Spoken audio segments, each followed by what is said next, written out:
अज़ीज़ान गिरामी वक़ार, रसूल पाक सल्लल्लाहु तआला अलैहि वसल्लम की मीलाद के मुतालिक दलाइल बहुत सारे हैं। हाँ, जिस शक्ल से मना रहे हैं, जाहिर सी बात है ज़माने के बढ़ते बढ़ते हर चीज़ में तरक्कियाँ होती रहती हैं। सबसे बड़ा सवाल सुन्नियों से यही किया जा, सहाबा ने मनाया था, ताबईन ने मनाया था, औलिया ने मनाया था, ये तो अब के ज़माने में मनाया जा रहा है।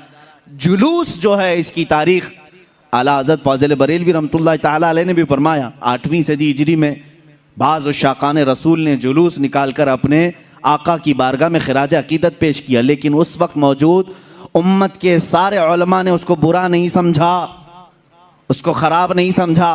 बहरहाल मैं आपको बताऊं, सहाबा ने मनाया था, ये बार बार सवाल करते हो। ताबईन ने मनाया था, अरे मियाँ वो तो रोज़ मनाते थे मेरे आका की मिला, तुम तो 12 रबीउल अव्वल साल में एक बार कर रहे हो। सहाबा रोज़ मनाते थे। मीलाद का मतलब क्या है? जाओ पूछो, हसन बिन साबित हमेशा कहते थे व अहसनु मिनका लम तरा कत्तु आइनी व अजमलु मिनका लम तलिदिन निसाउ। यही तो मीलाद मुस्तफ़ा है। ए रसूल, आपसे ज़्यादा हसीन मैंने किसी को देखा नहीं, आपसे ज़्यादा खूबसूरत किसी माँ ने जना नहीं। ये तो सहाबा मीलाद नहीं मना रहे हैं। सहाबा कराम हुजूर अकरम सल्लल्लाहु ताला अलैहि वसल्लम के कसीदे पढ़ते थे। अब आओ हिजरत का वो वाक़या तो सुनो ज़रा। अल्लाह के हबीब सल्लल्लाहु ताला अलैहि वसल्लम जब तशरीफ़ ला रहे थे मक्का से मदीना तैयबा, 14 दिन तक मदीने वालों ने इंतज़ार किया है। तुम 11 रोज़ से इंतज़ार कर रहे हो 12वीं शब आएगी।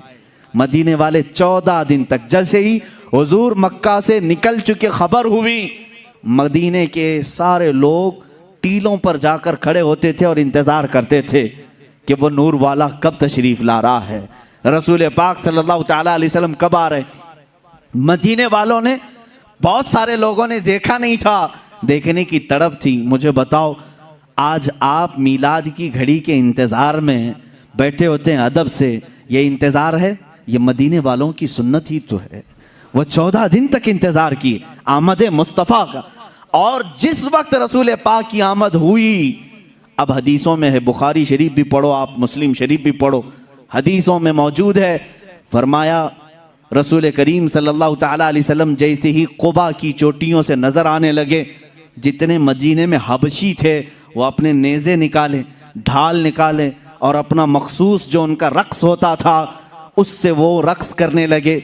ढालों पर अपने नेज़े मार मार कर कहते थे मुहम्मदुन अब्दुन सालेह, मुहम्मदुन अब्दुन सालेह। ये अल्फाज थे हबशियों के। और उसके बाद बनु नज्जार ख़ानदान था, उस ख़ानदान की सारी बच्चियाँ अपने हाथों में दफ लेकर के आईं, यूँ कहती थीं तलअल बद्रु अलैना मिन सनियातिल वदाई वजब शुक्र अलैना मा दआ लिल्लाहि दाई। ये आगे पूरा मौजूद है कसीदा, जिसमें वो कहती हैं अंत शर्रफ्तल मदीना मरहबन या खैर दाई। ये गुनगुनाते हुए वो यूं कह रही थी, हम पर 14वीं का चांद तुलू हो गया है। कहाँ से? सनियतुल वदा की घाटियों से। उसके आने पर हम पर शुक्र वाजिब हो गया है। मुझे बताओ, ये मीलाद नहीं है तो और क्या है? हुजूर पाक की मीलाद का मतलब है हुजूर की सीरत बयान करना, हुजूर पाक की तारीफ बयान करना, यही तो मीलाद है। हम मजलिस मीलाद का मतलब क्या है? सिर्फ 12वीं शब को मनाना, यही नहीं, साल भर जब भी आप मेरे आका के तज़किरे करेंगे हम उसको मीलाद मुस्तफ़ा ही कहते हैं। मौलूद की महफिल है, मजलिस मीलाद है, जहाँ रसूल पाक की आमद के किस्से बयान किए जाएं, तारीफ़ व तौसीफ़ बयान की जाए, वो मीलाद है। सहाबा ने किया है मेरे अजीज़ों। अब अल्लाह के नबी सल्लल्लाहु ताला अलैहि वसल्लम जब तशरीफ़ लाए तो क्या हुजूर ने मना कर दिया? जो हिजरत के बाद हुजूर तशरीफ़ ला रहे थे। अच्छा, इसमें ये भी देखें, जब रसूल पाक सल्लल्लाहु ताला अलैहि वसल्लम तशरीफ़ लाएं तो उस वक्त का एहतराम और ताज़ीम करना ये सिद्दीक़ अकबर ने भी सिखाया है। उसकी एक खुसूसियत होनी चाहिए।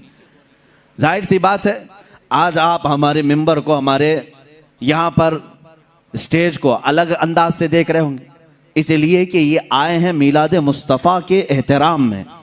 मस्जिद आज अलग रौनक ली हुई है, यहाँ अलग एक रोशनी है, क्योंकि उस साअत और उस घड़ी के एहतराम में, जिस सुहानी घड़ी चमका तैबा का चांद, उस दिल अफरोज साअत पे लाखों सलाम। हम उस घड़ी पर भी सलाम भेजते हैं। सिद्दीक अकबर रज़ियल्लाहु ताला अन्हु ने क्या किया था जानते हैं आप? मदीने वाले जब देख रहे थे गर्दनें फलान फलान कर देखते थे, उछल उछल कर देख रहे थे, दूर से वो नजर आ रहे थे। आने वालों में दो लोग थे, हुजूर पाक सल्लल्लाहु ताला अलैहि वसल्लम और हज़रत अबू बकर सिद्दीक। सैयदना अबू बकर सिद्दीक रज़ियल्लाहु ताला अन्हु का इश्क और उनका अदब भी तो देखें।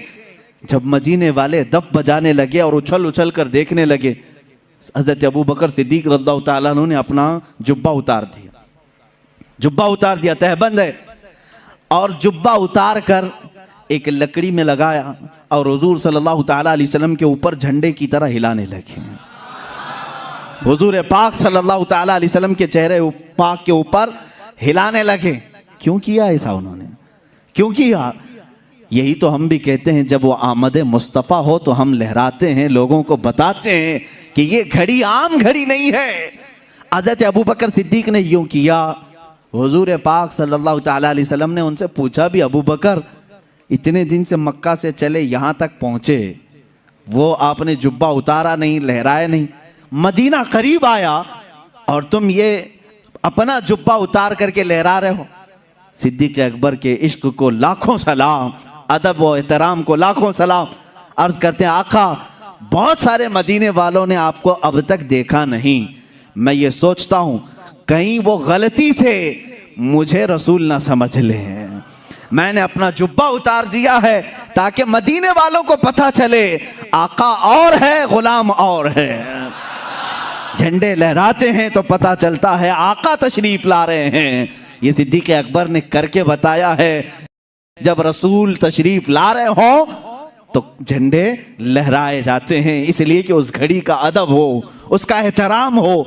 मदीने वालों ने देखकर ही पहचान लिया, जो लिबास उतार कर आ रहा है वो गुलाम रसूल है, और जिसके सर पर झंडा लहरा रहा है अगर से जुब्बे का हो वो मुहम्मदुर रसूलुल्लाह है। मेरे आका सल्लल्लाहु ताला अलैहि वसल्लम के आने का अदब व एहतराम मदीने वालों ने भी किया था।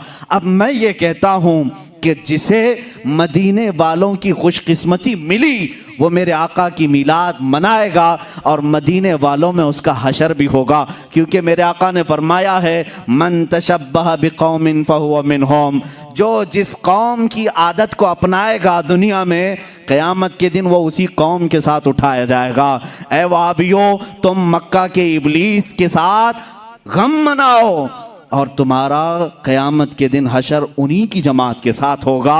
हम आज कुमकुमे भी लगाएं, झंडे भी लहराएं, 12वीं शब को अलल ऐलान कहें कि आई नई हुकूमत, सिक्का नया चलेगा, आलम में रंग बदला, सुबह शबे विलादत। हम इस फ़ख्र के साथ कहेंगे, इसलिए कि मदीने वाली कौम के तरीके पर हमने किया है, और रसूल ने फरमाया जो जिस कौम की मुशाबहत करता है क़यामत के दिन वो उसी के साथ उठाया जाएगा। फ़ख्र करो, क़यामत के दिन इंशाअल्लाह हम सब मदीने वालों के साथ उठाए जाएंगे।